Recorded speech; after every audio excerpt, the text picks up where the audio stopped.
Commençons par les infos de la semaine à retenir. C'est avec Grégoire Darico. Bonjour à vous Grégoire. Bonjour Jean-Marie, bonjour à tous. Sylvain Lévy. On va parler fiscalité. Fiscalité d'abord. On va dire que là, pour le c'est bis repetita qui n'en finit plus d'augmenter.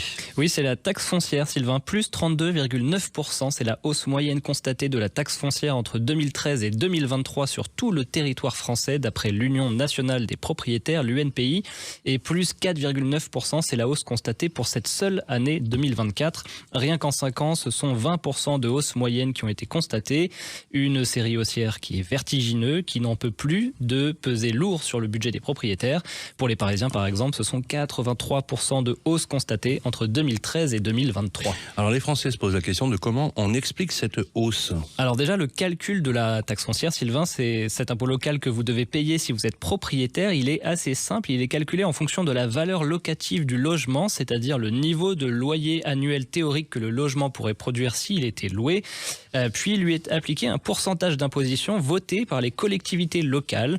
L'avis d'imposition, il est envoyé une fois par an. Alors cette hausse, elle s'explique de plusieurs manières. D'abord par l'inflation et donc la hausse du calcul des valeurs locatives. Ensuite par le choix de plusieurs municipalités d'accentuer la pression fiscale en relevant leur taux.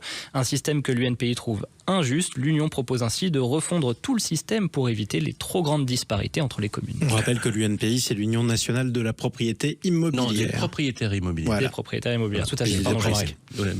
Pardonnez-moi, mon cher. Oui, vous êtes pardonné. Alors, politique maintenant, politique, puisque tout est politique dans le logement, bien évidemment. Vous nous proposez un récapitulatif des modifications de changements à prévoir en immobilier, et notamment le projet de PLF qui a été présenté la semaine dernière. Bah oui Sylvain, parce qu'en fait on a beaucoup parlé cette semaine des projets du gouvernement, des propositions des uns et des autres, et alors que les débats font rage autour du projet de loi de finances, j'ai décidé de vous proposer un petit récapitulatif de ce qui nous attend vraisemblablement. Ce qui est sûr et certain, Sylvain, c'est que l'heure est à l'économie. Le Premier ministre nous l'avait martelé, les finances du pays sont dans un état catastrophique. Il faut donc trouver de l'argent et malheureusement l'immobilier ne fait pas exception à la règle. Une bonne nouvelle quand même, c'est l'extension du PTZ à tout le territoire et à tous pour 2025. Le prêt à taux zéro. Le prêt à taux zéro, pardon Jean-Marie. Qui, je le rappelle, a existé dans les mêmes contours en 2023. Oui, voilà. alors si vous me spoilez la suite de ma chronique, Sylvain, ça ne va pas le faire, parce que le gouvernement souhaite effectivement faciliter l'accession à la propriété des primo-accédants et décide donc d'élargir le prêt à taux zéro, dont il prend en charge les intérêts lorsque vous y souscrivez. Un retour en arrière, effectivement, comme vous l'avez dit, à la forme précédente du prêt à taux zéro, qui est bienvenue quand même, alors que celui-ci avait été restreint aux seules zones tendues. En 2025, l'investissement locatif Pinel disparaîtra bel et bien, même s'il pourrait être brièvement prolongé jusqu'en mars 2025 si la signature de l'acte authentique chez le notaire est signée avant le 31 mars au plus tard.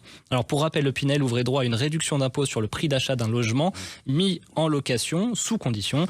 Et avec l'extinction du Pinel, il n'y aura en tout cas plus aucun dispositif d'investissement locatif dans le neuf. La location meublée aussi, elle est dans le collimateur du gouvernement qui souhaite revoir son régime fiscal. Pour le gouvernement, le dispositif actuel encourage les investisseurs à privilégier les locations de courte durée, ce qui accroît la pression locative dans les zones tendues. Ce dispositif permet actuellement de déduire des revenus locatifs les dépenses amortissables qui viennent augmenter la valeur du logement, comme les travaux, l'achat de mobilier, la rénovation, etc. Et le gouvernement souhaite revenir dessus. Et enfin, le calendrier lié au diagnostic de performance énergétique, le DPE, et l'interdiction à la location des passoires énergétiques, à commencer par les logements étiquetés G au 1er janvier 2025, calendrier qui serait assoupli. Alors oui, on va attendre avec pour beaucoup de vigilance. Notamment, oui, c'est ce qu'ils expliquaient. Voilà, copropriété dans lequel il y a beaucoup de passoires. Je rappelle que c'est un tiers des passoires thermiques en étiquette G, donc c'est quand même catastrophique. Grégoire, on va terminer par une question importante. On a vu que les taux baissent. Est-ce que ça serait pas le bon moment pour renégocier son prêt immobilier ? Alors, en fait, on se pose cette question alors qu'une nouvelle baisse est attendue de la part de la Banque Centrale Européenne dans les prochains jours. Et on a aujourd'hui des prêts qui se négocient pas loin des 3% sur 25 ans. Une baisse significative quand on se souvient des prêts à la fin 2023 qui avaient allègrement dépassé les 4% de taux d'intérêt.